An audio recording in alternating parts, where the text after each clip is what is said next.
que estava em Gonzagão, estava em Gonzaguinha também, está em nós, está em mim e em você. Então, mas quando a história nos é nos contada a partir desses personagens que se tornam quase deuses. E eles precisam ser descritos assim para serem admirados e para que a memória continue. Não há uma maldade, às vezes, muito grande. Às vezes há uma intencionalidade ideológica, política, quando se conta a história. E a gente tem que sair da ingenuidade para olhar isso. Mas, às vezes, também não há um recurso para que a história seja... Ninguém quer saber de uma história de um personagem que você não se interessa por ele. Isso é usado na Bíblia, por exemplo. Os grandes personagens bíblicos, eles são hiperdimensionados como pessoas maiores do que elas são. Isso era um recurso literário nas histórias épicas. E a gente ainda continua usando um pouco isso. Então, quando se fala da história, da reforma, estamos também fadados a essas coisas. Por isso que eu não decidi falar daquilo que já é conhecido, mas falar daquilo que não é conhecido. E eu coloco isso. Quais são as palavras que estão antes das 95 teses de Lutero? Quais as palavras antes que motivaram, que eu poderia dizer que foi o combustível para que houvesse uma reforma? Como sempre é importante que personagens históricos mais destacados assumam o processo em um determinado momento, porque eles têm algum poder que sempre quem está às margens não tem. E talvez foi esse o papel de Lutero e a sua importância. Mas as palavras já vinham sendo ditas muito antes.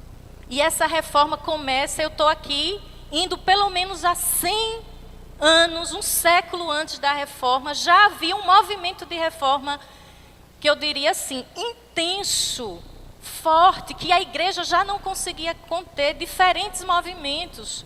Os primeiros movimentos começam quando alguns começam a sair silenciosamente para formar comunidades alternativas. Aqueles que se chamam místicos e místicas da igreja, que dizem, essa não é a igreja que nós queremos. Essa não é a igreja de Cristo. Essa igreja que está aí institucionalizada, cheia de poder, ela não é a igreja de Cristo. Nós queremos caminhar em direção a Cristo. E aí eles fizeram movimentos que não foram movimentos de enfrentamento direto. A reforma marca porque ela fez um enfrentamento mais direto às estruturas doutrinárias da igreja e de poder. E o que acontece? Esses movimentos começam a acontecer. E quando eu fico pensando na reforma e pensando a história por trás daquilo que a gente conhece, que é o movimento a partir de Lutero, e que não, é a história menos contada, e que a gente precisa ser resistência contando mais e lembrando mais nesse período daquilo que não é conhecido, como esse filme agora do Gonzagão resgata a história que nunca ninguém ouviu contar. E por isso é impactante. E foi muito inteligente quem pensou no filme, porque pensou não em alimentar apenas o mito, mas em contar a vida, como de fato é a vida no nosso dia a dia. Aí eu vou ler um trecho para os irmãos, que são algumas palavras desse período antes da reforma. Eu queria ver se você já ouviu. E eu escolhi justamente, o tópico diz assim, da leitura das Sagradas Escrituras. Sobre esse tema, alguém escreve isso, que eu vou lhe dizer quem é. E a gente sabe que uma das coisas mais importantes que puxaram a questão da reforma foi essa luta por livre interpretação das Escrituras, além de outras questões que certamente vamos destacar durante o dia de hoje ainda, mas eu quero centralizar nessa questão das Escrituras. Isso foi fundamental para o movimento da reforma, o direito à livre interpretação das Escrituras. Isso é o que mais nos marcou como protestantes e se tornou também o princípio mais caro para nós, ditos protestantes. E esse trecho diz o seguinte: nas Sagradas Escrituras devemos buscar a verdade e não a eloquência.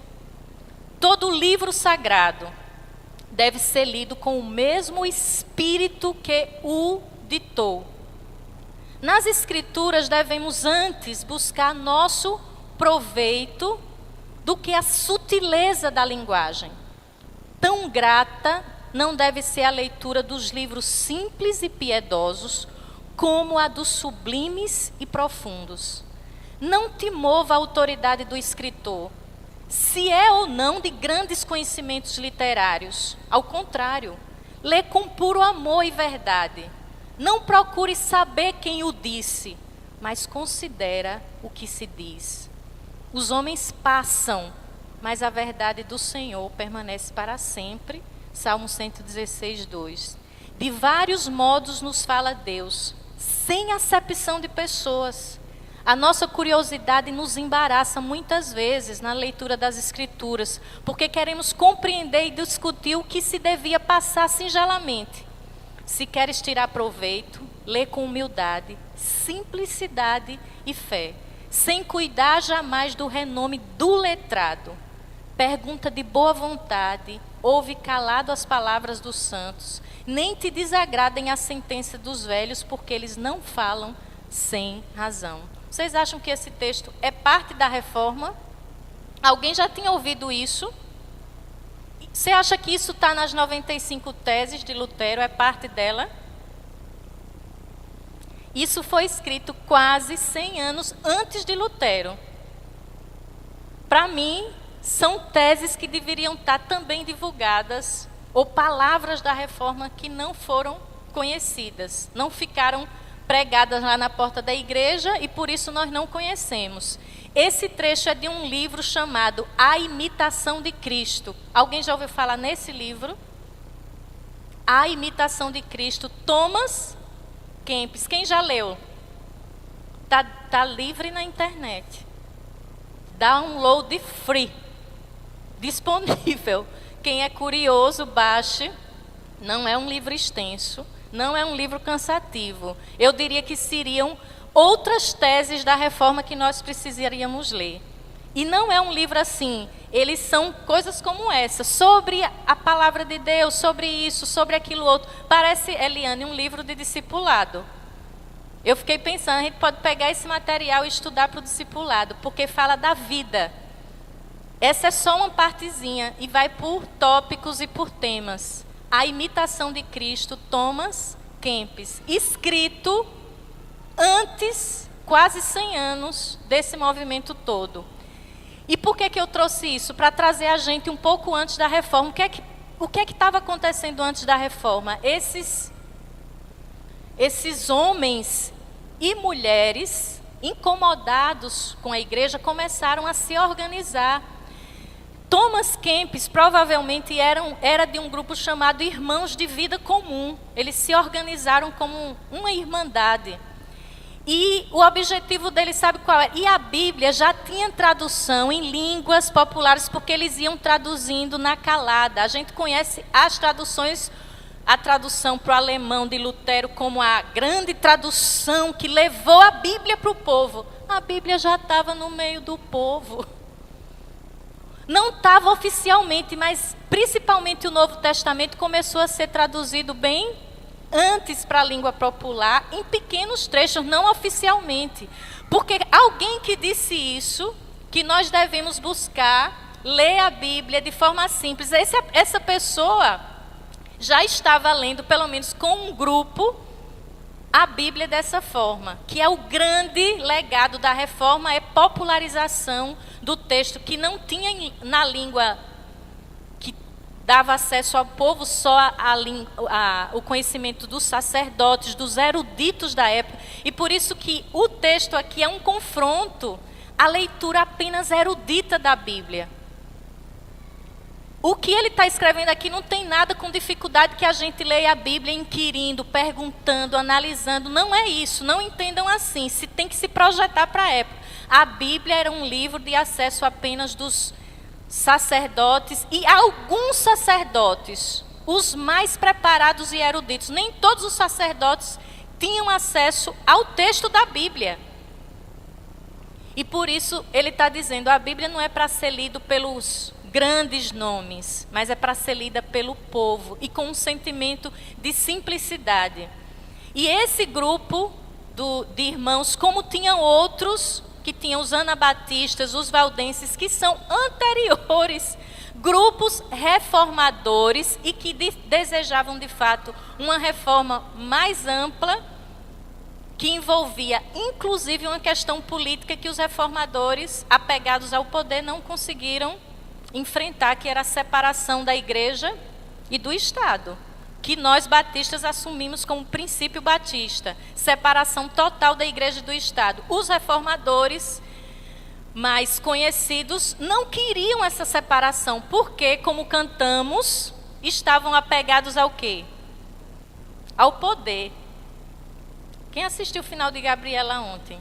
Eu assisti em homenagem ao meu marido, afinal, né? Ele falou o tempo todo aqui, eu digo que eu vou ter que ver esse último capítulo.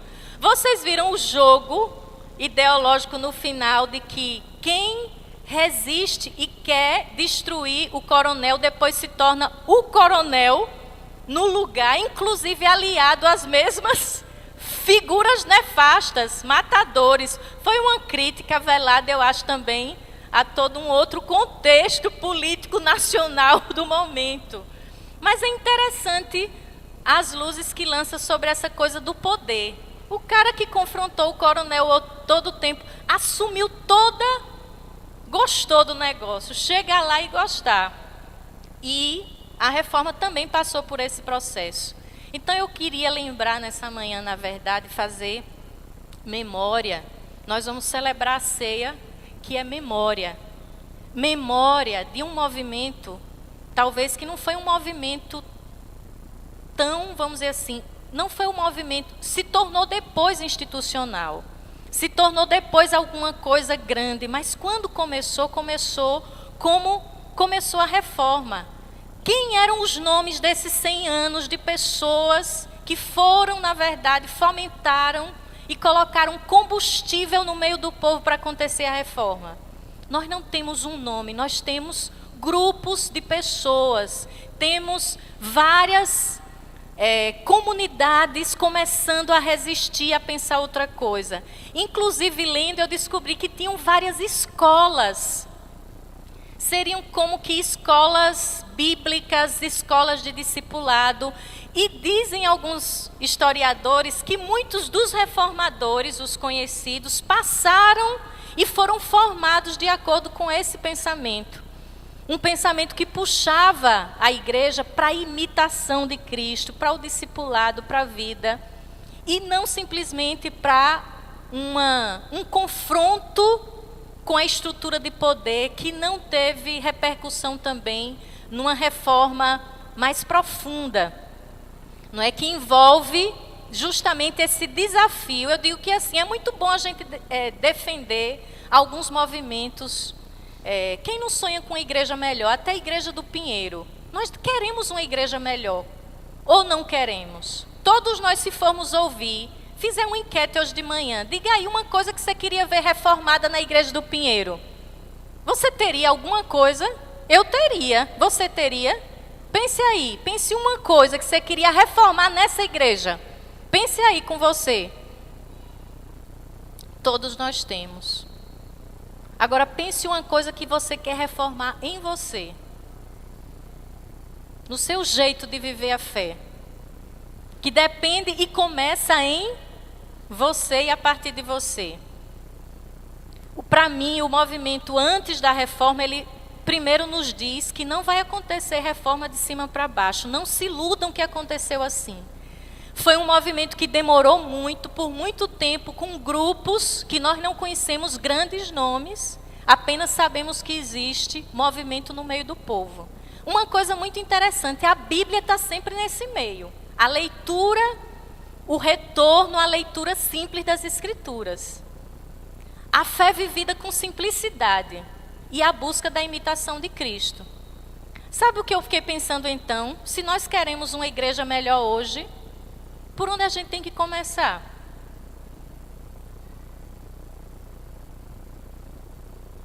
As mesmas, começa por mim, e tem algumas pistas nessa coisa que aconteceu antes da reforma. Gente, vamos ler a Bíblia.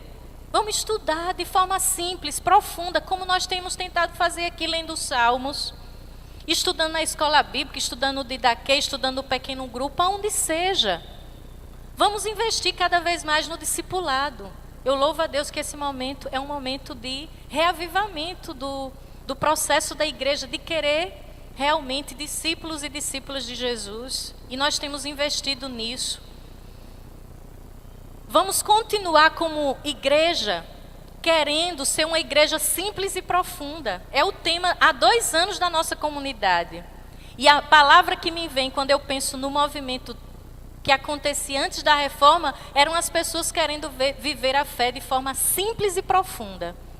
Mas os reformadores se equivocaram um pouco justamente porque estavam ainda embaraçados com o poder. Deveria ter um momento de confronto com estruturas. Isso é necessário, porque aquilo que vai surgindo no meio do povo como movimento do Espírito, chega uma hora que o Espírito rompe. E não dá para conter. Isso aconteceu com a reforma do judaísmo, provocada por Jesus e o seu movimento. Tem uma hora que a coisa começa a arrebentar, mas tem que ser na base construída a partir daquilo que para mim foi a reforma. A reforma, ela é antecedida por esses movimentos que havia um espírito profundo de busca verdadeira por uma vida de fé vivida na simplicidade, na profundidade, buscando a imitação de Cristo, buscando um retorno às Escrituras. E, na minha opinião, não existirá outro caminho para nós também. Eu queria, antes de irmos para a ceia, destacar algumas coisas que para mim traz esperança diante de uma igreja que a gente fica olhando hoje, que se diz evangélica ou protestante, que já clama por muitas e profundas reformas. Aonde colocar a nossa esperança? Eu coloquei algumas coisas que eu queria compartilhar. Nossa esperança é que o Espírito que soprou, que não foi Lutero, a pessoa que fez acontecer a reforma. E nós temos, às vezes, nessa coisa de contar a história, realmente essa tendência de colocar a força de um movimento em nomes e em pessoas. Mas o Espírito que soprou para provocar a reforma, soprou muito antes de Lutero, e é esse Espírito que continua e continuará soprando no meio da igreja e do movimento que nós temos, que não sabemos até quando vamos caminhar, mas que esse Espírito se faz presente e continua soprando coisas novas no meio da gente, e a gente precisa estar sensível. E quem sabe nós entendermos que o nosso papel hoje é ficar atento para onde esse Espírito está soprando hoje, enquanto alternativa para a igreja. Porque senão nós podemos... Quantas pessoas naquela época ficaram contra a reforma, porque não entendiam o Espírito que estava soprando naquela direção. A minha pergunta é se nós estamos atentos e entendendo. E querendo ser parte desse movimento que não é nosso, nem deve ser. Pelo contrário, por isso que nós temos que estar, de certa forma, flexíveis. Saber quando devemos ir, para onde não devemos ir, de acordo com aquilo que o Espírito vai soprando. Porque se alguns de nós apenas nos arrogarmos a termos a verdade e o caminho, nós vamos cometer erros como o que Lutero cometeu.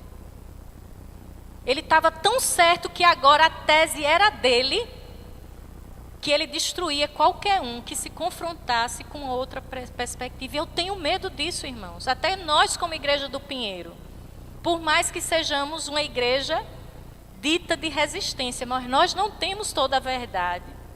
E a humildade precisa ser parte no processo. E é isso que temos tentado fazer, inclusive aqui no nosso dia a dia. Eita, entendemos que a igreja tem que ir por aqui, mas o Espírito nos diz outra coisa. O que é que temos que fazer? Ouvir o Espírito. Isso não é responsabilidade do pastor Wellington, do pastor Paulo, nem de pastora Odja. De quem é a responsabilidade de ouvir o Espírito? A comunidade de fé. E a comunidade de fé ajuda para que a gente seja guiado de acordo com esse Espírito. E aí nós precisamos, assim, destacar a importância de sermos uma comunidade batista, que nos dá essa autonomia de que a comunidade de fé diga o que ela pensa, o que ela ouve do Espírito. Em outras estruturas institucionais, protestantes inclusive, isso não é possível. É o que o clero escuta, seja bispo, seja o que for lá, escuta e diz para a igreja. O que será que o Espírito diz para a nossa igreja agora? Está dizendo. De quem é a responsabilidade de ouvir esse Espírito? De cada um de nós. Não vamos jogar para ninguém, é de cada um de nós. Responsabilidade dos líderes qual é? Não querer ouvir só a si mesmo.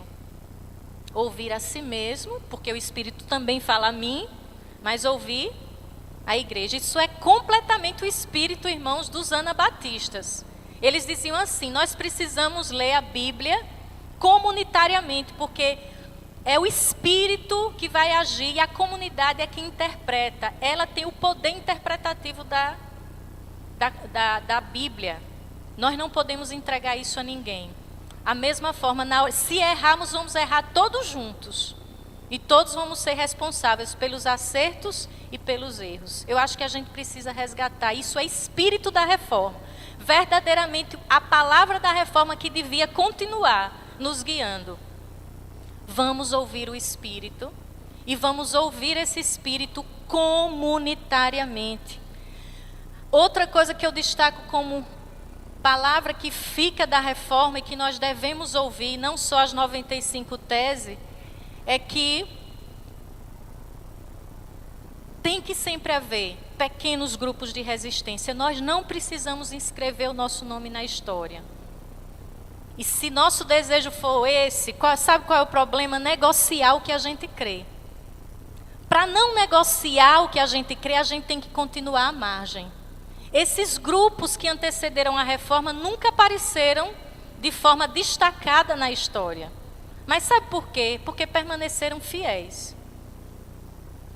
Não negociaram aquilo que o Espírito lhe dizia. E muitos, inclusive, de fato, enfrentaram perseguição, não só da igreja não reformada, como agora da igreja reformada. Muitos morreram. Por isso, esse último trecho do hino que cantamos da reforma diz: sim, a palavra ficará, sabemos com certeza, pois ela nos ajudará com armas de defesa. Se temos que perder família, bens, poder, embora a vida vá, e a vida foi. Quantos anabatistas foram mortos? Perseguidos inclusive pelos reformadores. Quantos grupos desse que já existiam antes da reforma, que deram combustível para a reforma, foram mortos pelos reformadores? Que coisa incoerente, né? E às vezes isso parece que quer nos dar desesperança, mas tem que nos dar esperança. Porque o Espírito não se cala, não se deixa dominar e ele continua agindo de alguma forma, que eu e você queremos estar nesse mover do Espírito em algum momento. Ainda que a vida vá, nós queremos ter essa disposição. E também a esperança também de que qualquer processo que a gente queira de coisa nova na igreja reformada, gente, tem que investir nas coisas simples e profundas. Eu queria terminar destacando, nós vamos finalizar o nosso ano eclesiástico no acampamento da Igreja do Pinheiro, que vai ser quando? Começando o dia 15, indo até o dia 18. E lá nós vamos estar finalizando essa temática que nos guiou 2 anos. Qual é o tema da igreja? Só o pastor Paulo lembra. Qual é o tema da igreja esse ano? Simplicidade e profundidade na vida comunitária. Está lá a cola, está ali a cola ali embaixo. Para mim, isso é uma tese que deve nos acompanhar. Deve estar escrito em nós. Nós queremos esse viver simples da palavra. E eu louvo a Deus pelo que temos visto aqui há mais de 1 ano, com esse movimento que começou com as semanas de oração, que depois se transformou, que foi para o calendário fixo da igreja. Fizemos depois 50 dias, agora 100 dias, lendo a Bíblia e orando. Simplicidade e profundidade. O movimento dos pequenos grupos, do discipulado. A busca de uma vida simples e profunda diante de Deus. É isso que nós queremos buscar. E é a partir daí que o Espírito provoca outras mudanças que Ele ache necessário. Que pode envolver a doutrina, a estrutura, o que Ele quiser propor. Mas tudo tem que partir dessa base que tantas vezes é negligenciada por mim e por você. Finalmente, toda a reforma das instituições tem que começar pelas pessoas. E talvez esse foi o grande nó da igreja. Talvez olhando para a igreja reformada. Quando você disse que foi que o Lutero mandou matar? Sim, 1525. Quantos anos depois de 1517? De 1517 a 8 anos depois, Lutero, que foi usado pelo Espírito em um determinado momento para puxar a reforma num sentido mais amplo, estava sendo usado agora por um espírito completamente contrário àquele movimento. Irmãos, isso é uma coisa que pode acontecer comigo e com você. Porque a reforma que precisa acontecer tem que começar sempre pela nossa vida pessoal, no sentido de Deus me livra primeiro de mim mesmo, das minhas tendências, né, de nos apegarmos e querermos que as coisas sejam como eu quero. E eu espero que a Igreja do Pinheiro tenha essa disposição de entender a importância histórica do dia 31 de outubro, dia da reforma, mas que não seja ingênua na leitura.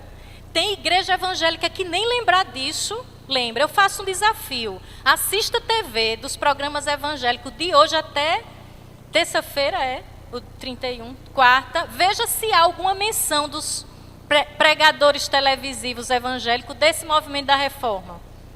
Então, algumas igrejas dessas nem sabem que vai ter esse dia. Os crentes que são fiéis a essa igreja nem sabem dessa história. Mas também nós não precisamos repetir a história, como o pastor Paulo falou, simplesmente repetindo o que é dito, destacando nomes. A gente precisa fazer uma leitura crítica também dessa reforma, mesmo valorizando o que ela significa historicamente.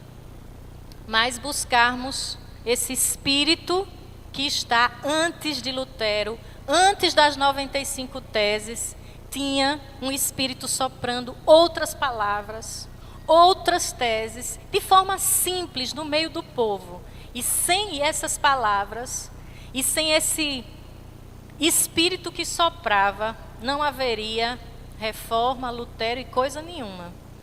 E a fidelidade que devemos ter não é aquele movimento, mas aquele espírito que soprou muito antes e aquelas palavras que guiaram também aquele grupo de pessoas que começaram a se incomodar com o que estava acontecendo. Queria que você baixasse a sua cabeça.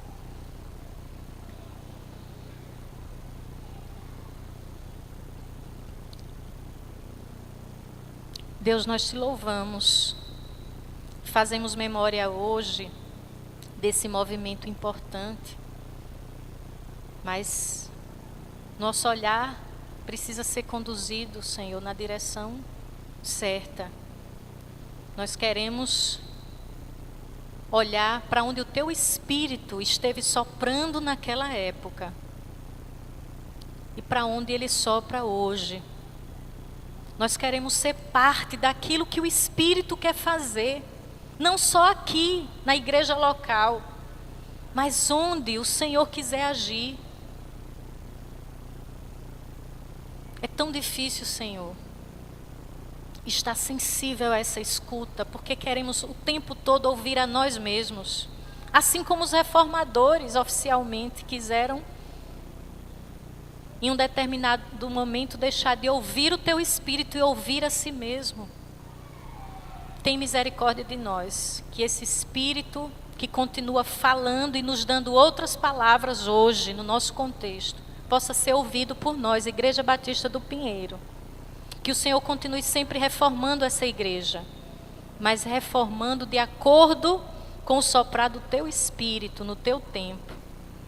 Mas que esse Espírito ajude também a que haja reformas profundas em nós, em nosso viver diário da fé. Que esse testemunho fique escrito, não como teses históricas, mas fique escrito no nosso testemunho de vida, passado de geração a geração. Possamos dizer para os nossos filhos e os filhos dos nossos filhos, o jeito de viver a fé, que é capaz de revolucionar, talvez não a estrutura de uma igreja toda, do cristianismo, mas talvez é capaz de revolucionar a história de uma vida, de uma família, como eu vi essa semana. Como foi bom entrar na minha casa, na última quarta-feira, e ver uma família reformada pela Tua palavra. Com a notícia de um câncer, e você vê atitudes de fé, de submissão a Deus, de alegria diante de Deus, apesar das lutas. Aquilo é reforma de vida, Senhor. E eu Te louvo, porque a palavra simples do Evangelho que entrou na minha casa há anos atrás, nos faz desfrutar de um momento de luta diante do Senhor com tanta graciosidade, paz e certeza e convicção da Tua presença. Deus, é isso que é reforma de vida, e eu tenho medo que não se encontre mais essa disposição e a gente fique tão atento a coisas lá em cima e negligenciemos a vida comum, como aqueles irmãos que diziam: somos irmãos e irmãs de vida comum, queremos viver a reforma da vida aqui e agora, no mais íntimo da nossa existência, dos nossos relacionamentos, e que isso tenha uma força tão grande que acaba provocando as estruturas maiores da sociedade e do mundo. Deus, que esse Espírito sobre nós nessa manhã, sobre nós nessa manhã, quando vamos lembrar um outro fato ainda mais marcante, que sem esse não haveria reforma alguma, nem da vida, nem da história da igreja. Aquilo que o Senhor fez como gesto simples e profundo, de entregar a sua vida por amor a nós, de resistir ao poder, de se entregar para dizer: eu não me rendo. E é esse o caminho para o meu discipulado, para aqueles que querem vir após mim. Negue-se cada um a si mesmo. Tome a sua cruz e siga-me. Que tese que nós queremos ignorar sempre na nossa vida. E uma coisa revolucionária, apesar de tão simples.